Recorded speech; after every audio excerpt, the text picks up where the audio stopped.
even though we're not officially recording, I might put this out as a special discussion about the Real Housewives.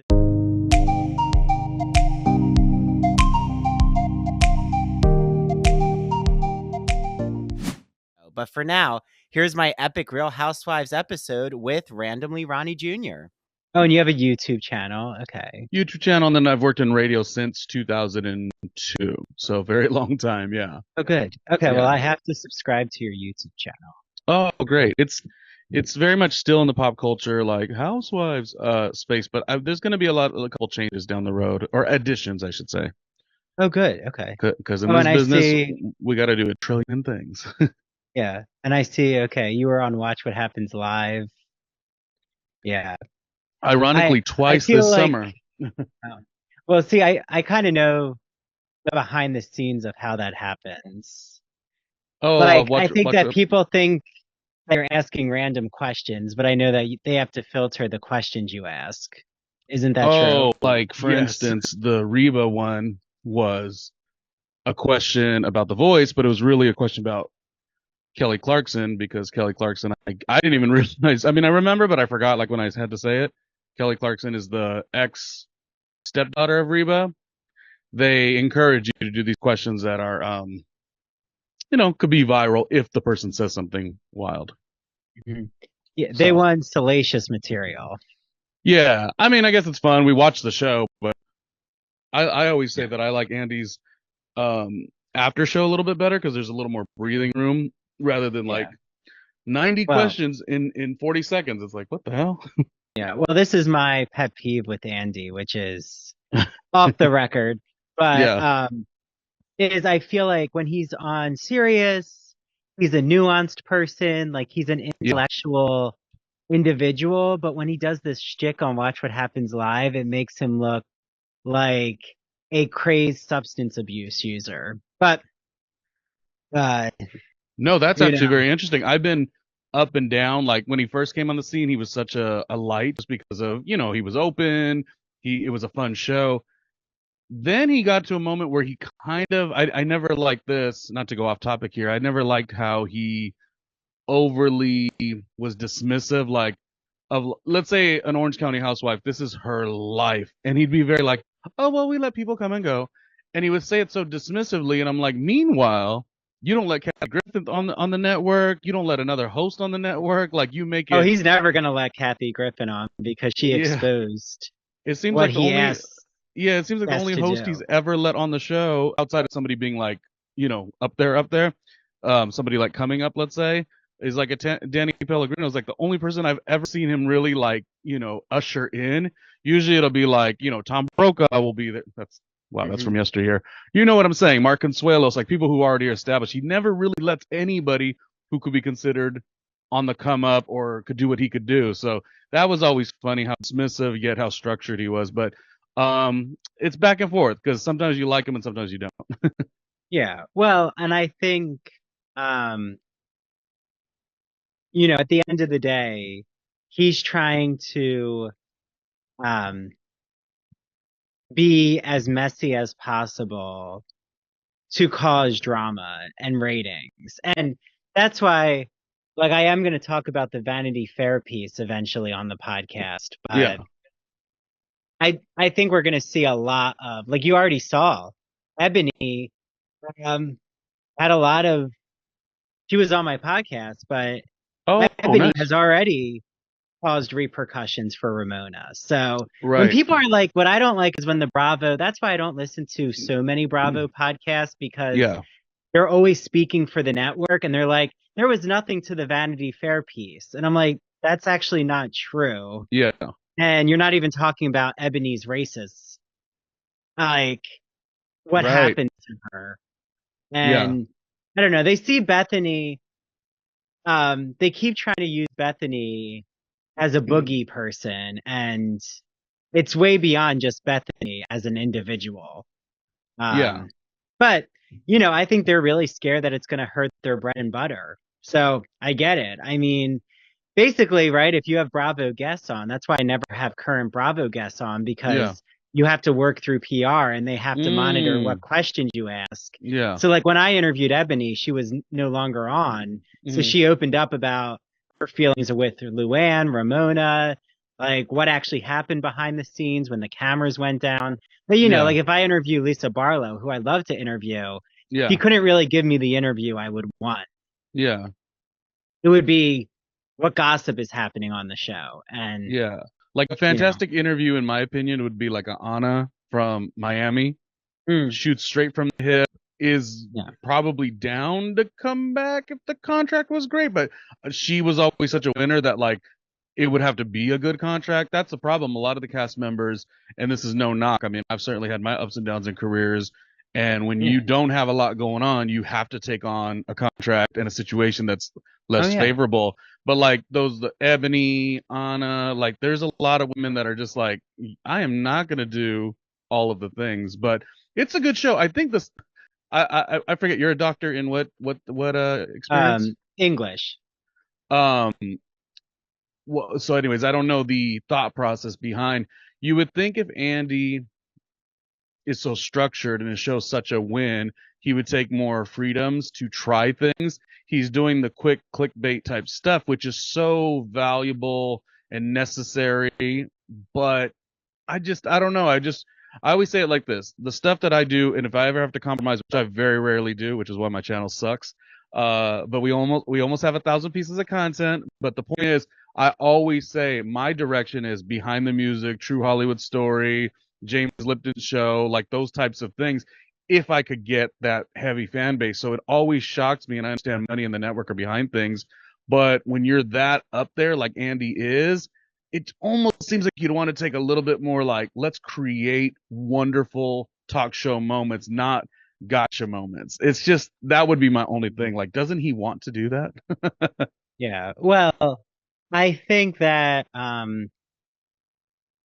he has his hand in too many projects, in my opinion, and you can even tell he's disinterested um, Mm, when it comes to watch what happens live. It's almost like an obligation, I right. feel, where, if he really just wants to be on Sirius Mm, or, have his own voice, maybe allowing someone else to take that spot, like someone who is up and coming or someone who's in the, even I think if they had rotating hosts of Watch What mm, Happens Live, yeah. like I would even love if the Housewives hosted Watch What Happens Live. Like I don't get why they've never had like Dorinda host Watch What Happens Live or like, Yeah.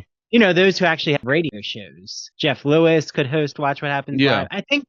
I think Andy Ronnie is extremely territorial and extremely um nervous to share the space. Yeah. Yeah. Well, I'm agreeing with exactly what you said. What did you just say? What you just said was he's got, oh, it almost feels like Serious and then Love Connection and then Aspirations with Anderson Cooper. Nothing is wrong with any of that, but you never, this probably would have been my only critique that I've ever had of him when I had that little critique, which was that it seemed like he was very, like I said, dismissive of like, oh, Alexis is no longer an OC, but like they come and go, like it is what it is. And it's like it is what it is to their careers, their lives, their livelihood, their embarrassment on TV. And him, meanwhile, he's making sure that no one even entertains the proximity of space. And that was the one moment. And I noticed it hasn't happened in a while. Um, but it happened when he was like starting to really be like not needing of the housewives as much. And then his celebrity guests were like real legit celebrity guests. And he'd be very like, I don't know, you could just read it. You're like, oh God, Alexia, she's so dumb. I mean, and she's not the smartest, but it's okay. you Well, it's know. funny because housewives always get accused of social climbing, but I think Andy's the biggest Oh social my climber. gosh. Oh Like my his gosh. Oh my friendship with Sarah gosh. Jessica Parker or Hmm. Kelly Ripa Oh, I and love Kelly Ripa, by the way. Kelly yeah. Ripa and Mark Consuelos. I'm Oh, ready they're for the amazing. three-way tomorrow. Yeah. Yes. Like I would love if Kelly Ripa did more appearances not Hmm. appearances, but I also think the Real Housewives are so underused. And even though we're not officially recording, I might put this out as a special discussion about the Real Housewives if you're okay with it, Ronnie. Oh, we'll have to take a look. But Maybe some little I edits and tweaks. well, I think though what's fascinating is how um they're so underused. Like that they have so much entertainment value. Mhm. I'm always surprised Bravo never like pitches them for more appearances outside of meet and greets. Like I don't get why they're not doing more radio spots or like Yeah. Dorinda has a radio show, but like why isn't there collaborations between them? Or, why aren't they doing more like recaps of the episodes? Like that's what I liked about Two T's in a Pod, but I don't get like why they can't recap their own episode. Like, doesn't that Mm. actually add to the gossip? Well, doesn't You Candy know? do it? Yeah, she gets to do it, but it must be in her contract because they don't let Tamara or Heather do it. So maybe it's show specific. I don't It's know. probably because some people, now here's on the flip side why you have to protect certain things, because a lot of people don't know how to act. You know what I mean? Like I look at someone like you have the broadcast integrity with what you're trying to do. You shifted away from like career to this space, and you have like an integrity behind that. A lot of maybe the housewives might miss the boat on that, and they'll want to do whatever it takes, and people get very desperate. So that might be it. Like Candy has been in this for so long, even if she was going to take down the ship, she would not do it in a way that made her look like a sloppy character on television or as a human being or in her business. Other people might do that, and I think that's where it gets a little fishy. Yeah. Yeah. Well, let me ask you about this because have you read the Vanity Fair piece? 96% of it, and not because I gave Okay. up on it, but because I just ran out of time. Yeah. But you saw that Brandy Glanville is also part of like being interviewed Yeah. Yeah. Yes, I because did. She's an because interesting. I find her to be an interesting casualty of this um of being abandoned by Bravo. That's kind of what I'll say is like Bravo abandoning their talent, like abandoning Bethany, well, or even not seeing their value. I'll say it like that. But Mm, Bethany, Ebony, which Ebony now has a TV judge show. She's fine. yeah, with Bethany's Byron with fine. with Byron Yeah. Allen, yeah. So it's even credibility wise, like Byron Allen, like that is somebody you do want to work with. So kudos to her. But Ebony sourced that on her own. You know what I mean? So that's kind of like, Well, she my already had her network too. Like that's sure the thing. my Is thoughts with her were like she did show up and she performed, and I thought she did great on that season. The season and the year that it was, coming off a worldwide pandemic with a difficult season. I'll just say it like this. Her tagline never was more authentic in the long run. That's number one. Number two, which housewife has not even got an opportunity during the run of show to have a reunion? So any way you break it down, like, because I know a lot of people aren't always on the Ebony, they don't see her vision, but like, I just can't I just can't be okay with the fact that she never got a reunion, a special, a 4 episode. I mean, they gave Jax a wedding special, no diss to Jax, but like, if shows are just giving out so much, like, she got no shot to like I mean, she was on Watch What Happens Live to promote her CBS reality show, and I like all those things, but yeah. yeah, and she got to promote Bet on Black and Hmm. um but yeah, when I found out, not only so Ebony tried to pitch a Bravo series. I'm assuming it's centered around judges, which actually would be really cool TV. Yeah. Bethany tried to pitch at Connecticut career women or entrepreneurial type show, and that didn't like they wanted it to just be in the same format. And Yeah. that's why I still think um I really think that Brandy, Jill Zarin, Bethany, I think they're part of they might do something, or Raquel. I Hmm. think Ebony saying like Bethany's not going to speak for her. I don't think there's really a relationship between them. But Mhm.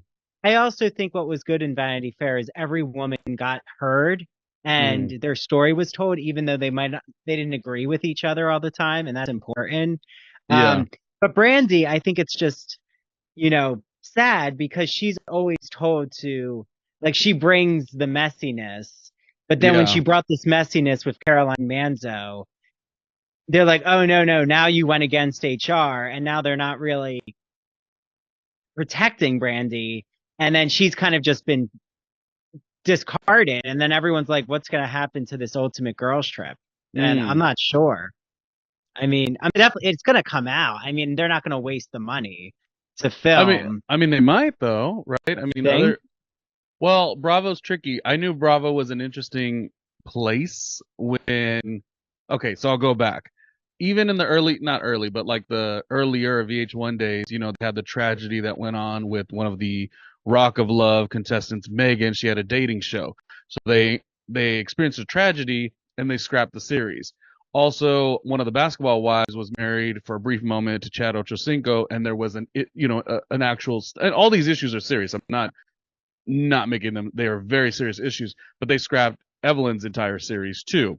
And I also thought that was like a really smart thing for the network. Sometimes money isn't always everything. I mean, I guess it is, but when Bravo ran, and I can't speak to this franchise because it's like one of my least favorites, so I really, maybe I'm out of pocket on this one, but I would have thought there would have been some changes made to Taylor and Real Housewives of Beverly Hills situation.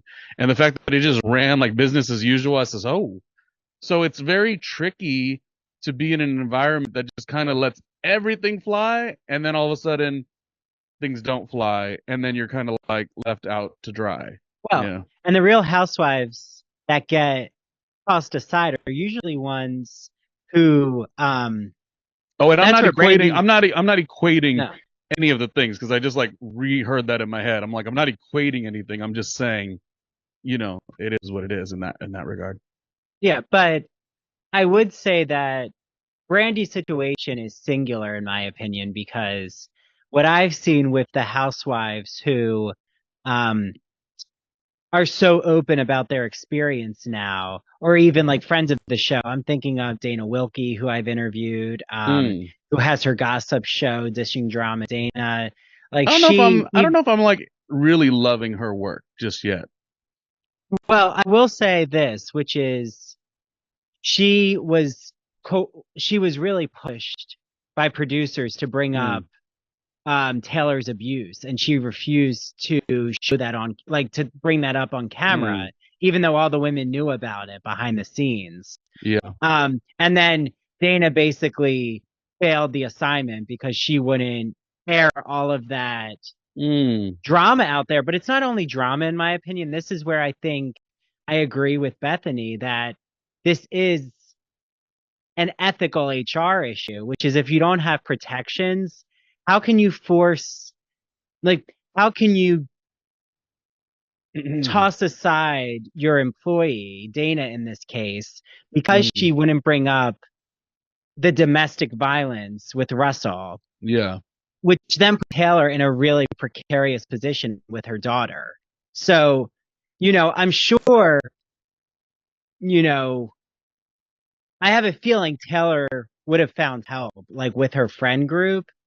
And I'm just curious, like having that all on TV. I mean, Taylor says it was a healing journey, but also Mm. there's a man who committed suicide, Mm. you know, and did that have to all play out on TV? I mean, Yeah. that's I the had other no side of the idea coin. that Dana was asked to do that. I had no idea Mhm. that was part of it. I mean, the whole medium is so tricky. I remember doing a reality, like just a special situation or whatever on the TLC network, and I mean on a very lighter scale, I do think shows, and this is not speaking for any network or production, but like shows are always going to push for certain things, and Mhm. where it gets tricky, like and again, very light in comparison to some of the stuff we're talking about, but I remember being like very boundary driven when I had recorded a certain little thing, and I do kind of say like, oh man, if I would have been more easy breezy, I probably would have got a second episode because there was a lure for like a special or something like that. But I got one episode, and but I'm like, no, like there's certain things that I just don't get down with. So I can understand, like, the network doesn't have to bring you on at all. They don't have to continue with you unless it's in a contract. Um, but then when you have boundaries, you won't really get, I don't know, the shiny carrot goes away, so to speak. So, Well, this is why um, they have producers who have storyboards and mhm. mapping out every narrative. And that's why maybe Yeah, that's, and I think that's why they don't want cast members to do a lot of analyses in real time, because even with like Teddy not being currently a housewife, I feel like Mhm. Teddy really shows the behind the scenes. And Mm. then the audience is like, wait, these women, when they're on full display and the camera's going, they're putting Yeah.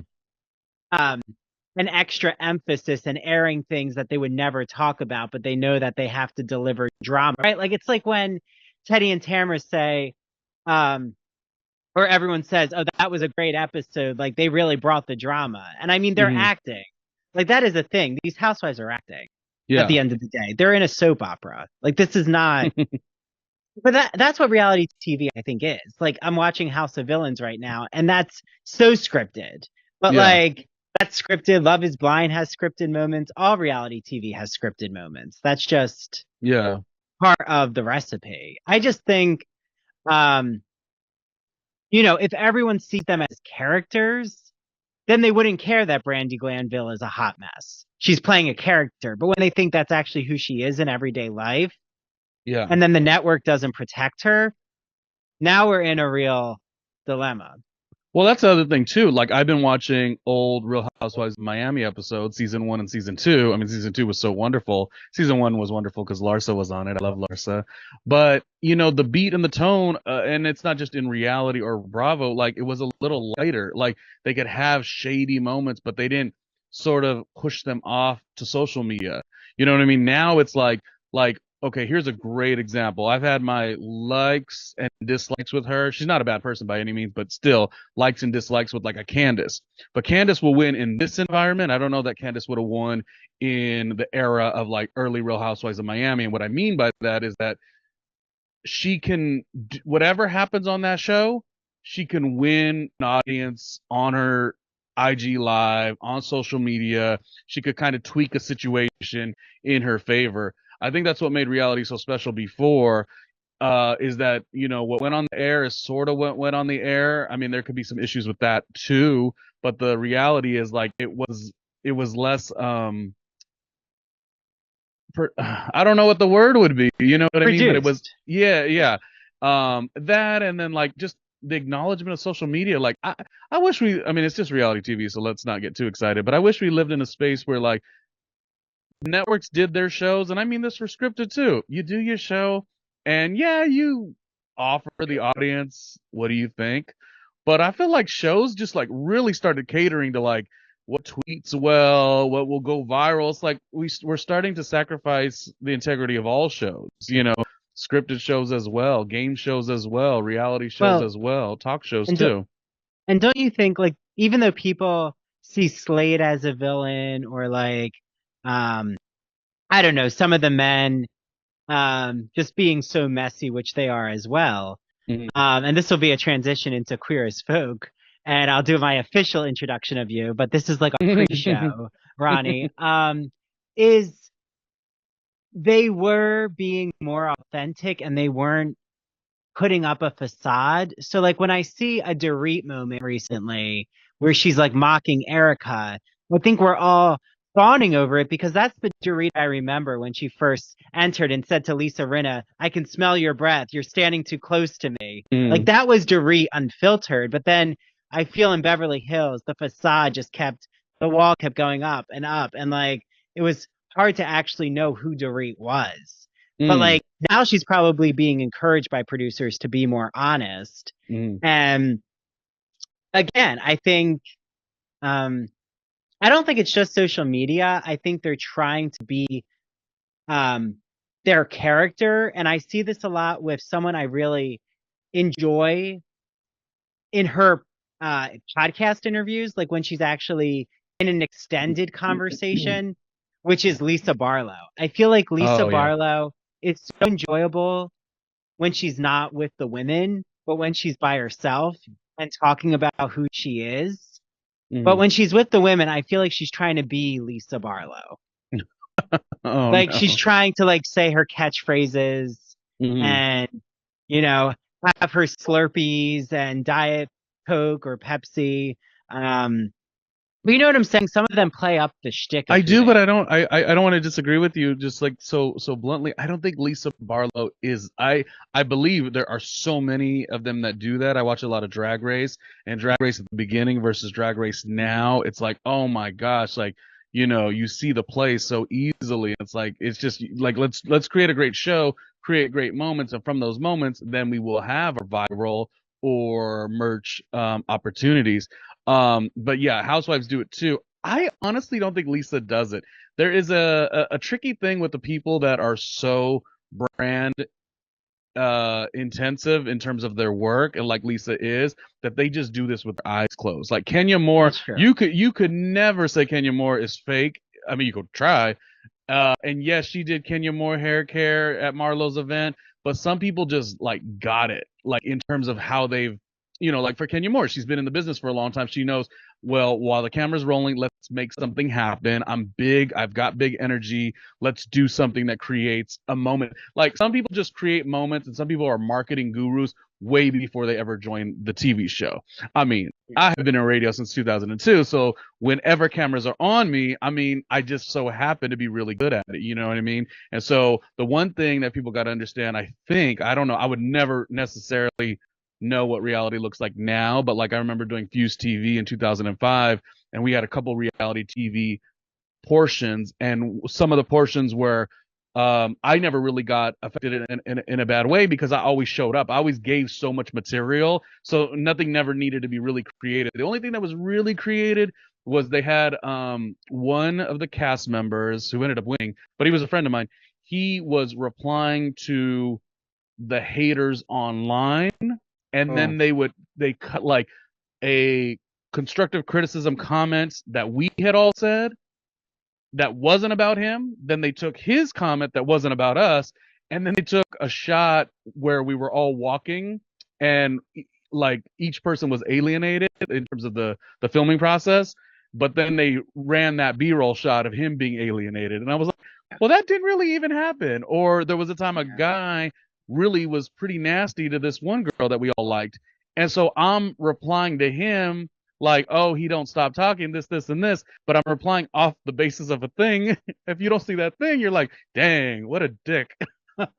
Yeah. Well, and the one where they really aired all of um like placing segments in moments that didn't actually happen chronologically is Dance Moms. Like that Mm, really, like they would use sound bites for moments that yeah, totally wasn't in that context. Or even they had pickups. Like I keep hearing those who were yeah. in the show say they had to do a lot of pickups and record lines Mm, after the cameras went down and just like record audio that then would be placed in segments.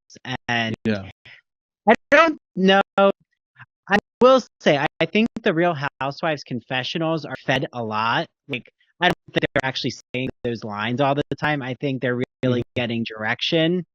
But I also think what we find entertaining is exactly what's produced. Like, find the music entertaining. Like, Yeah. can you imagine when you're in the scene actually recording how much of it is stale without the sounds? Like, you're just Oh, having a conversation. yes. And yeah, they probably don't even know what's going to be picked up.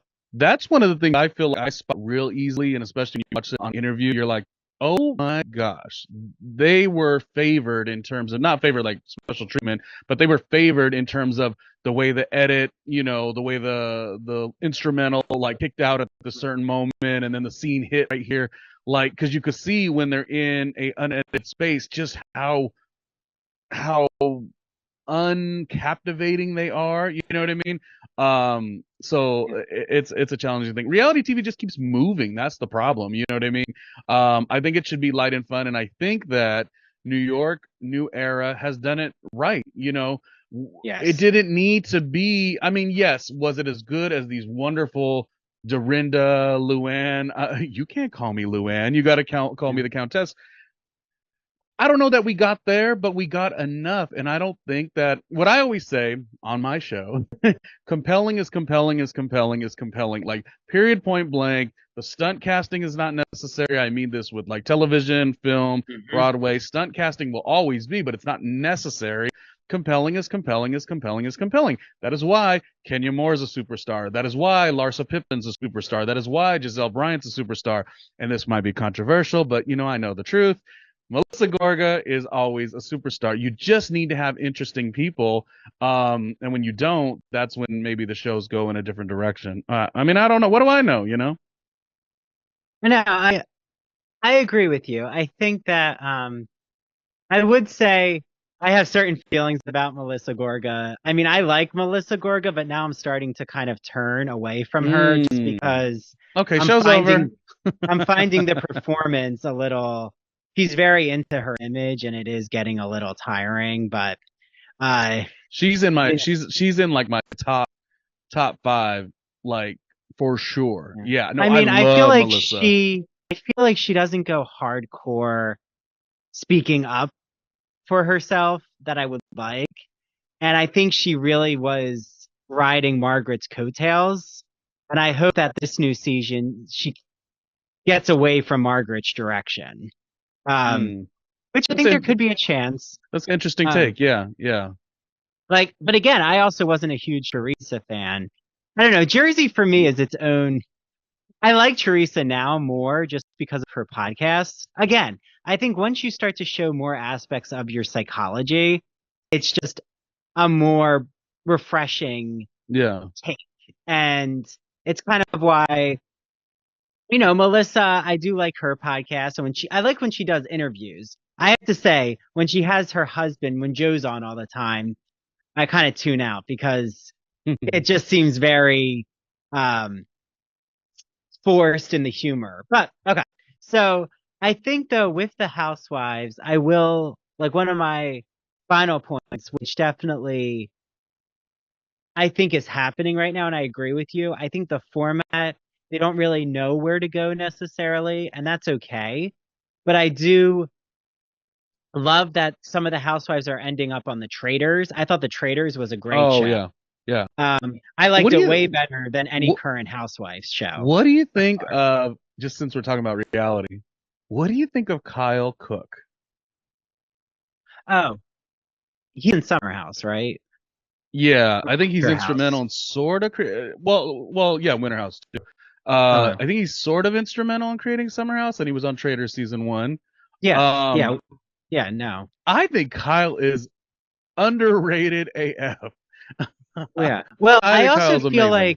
I also feel like Bravo's sleeping on their male talent. Like that's my opinion. Mm, I think they treat the women as the gossipers and like the yeah. starters of drama, where like the men are as much gossipers on Vanderpump Rules, like Jax. I think of Jax. Oh, He right. And really, Southern Charm, yes. Yeah. yeah, but that's why I don't get why Bravo hasn't done a gay reality show. Like, why have they not done like the Bros, like Bros, or like There's just trying to probably a start? reason. Andy's never mentioned it. I feel like that question has had to come up. I mean, the contrast to that on Logo was the A list, which actually the two New York seasons I thought was pretty good. I didn't have an issue with it.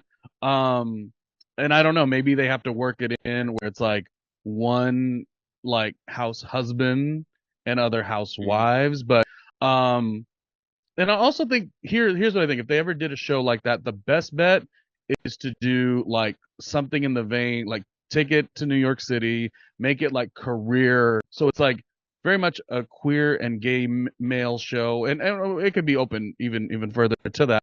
But like, don't make it on the basis of that. Make it on the basis of like, the inner workings of everyone's like aspirations, whether you're an investment banker, whether you're an art Exactly. collector, stuff like that. Yeah, yeah. And I don't think they tried that Fire Island reality show, but it was all in the same house. Like, I really do think I agree with you. Like, I want a Queer as Folk type reality show.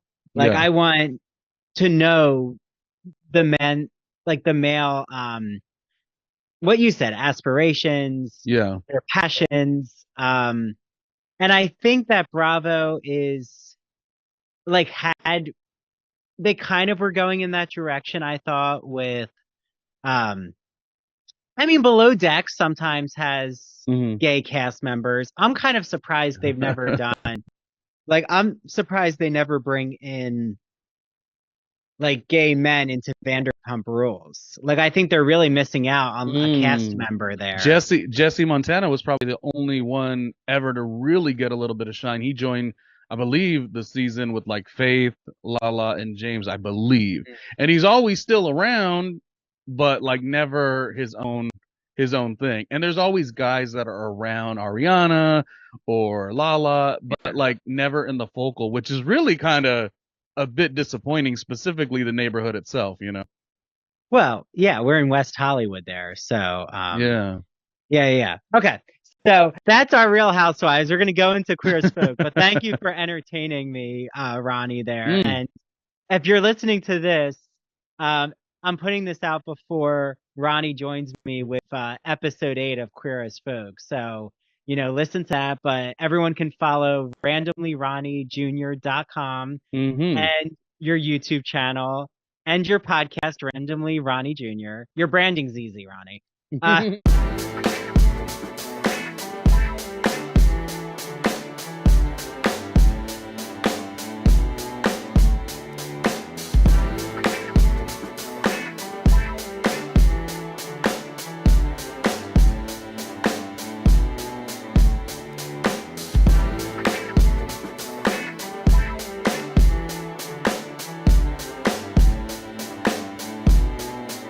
Hey, Ronnie Jr.